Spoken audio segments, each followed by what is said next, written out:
চুয়াডাঙ্গার জীবননগরে তেল পাম্পে বিশৃঙ্খলা সৃষ্টি ও ম্যাজিস্ট্রেটের সঙ্গে অসদাচরণের অভিযোগে এক যুবককে 1 মাসের বিনাশ্রম কারাদণ্ড দিয়েছে ভ্রাম্যমাণ আদালত। একই অভিযানে আরও 5 জনকে বিভিন্ন অপরাধে জরিমানা করা হয়েছে। সোমবার সকালে নিয়মিত তদারকির অংশ হিসেবে জীবননগর ফিলিং স্টেশনে অভিযান পরিচালনা করেন জেলা প্রশাসনের সহকারী কমিশনার ও নির্বাহী ম্যাজিস্ট্রেট জমির উদ্দিন। অভিযানে দণ্ডবিধির সংশ্লিষ্ট ধারায় শফিকুল ইসলামের ছেলে মোহাম্মদ সিফাত হোসেনকে 1 মাসের বিনাশ্রম কারাদণ্ড দেওয়া হয়। একই আইনে আরও 4 জনকে 1000 টাকা করে জরিমানা করা হয়। এছাড়া সড়ক পরিবহন আইনে আরও একজনকে 5000 টাকা জরিমানা করা হয়। এই ঘটনায় ম্যাজিস্ট্রেটের সঙ্গে অসদাচরণের একটি ভিডিও সামাজিক যোগাযোগ মাধ্যমে ছড়িয়ে পড়েছে, যা এলাকায় আলোচনার জন্ম দিয়েছে।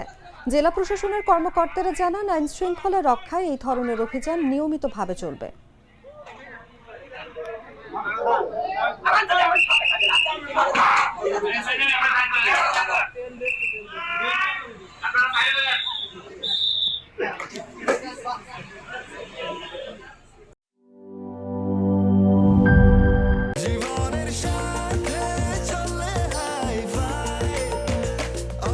স্বাস্থ্যকর অল টাইম, সব সময় অল টাইম হেলদি লাইফ।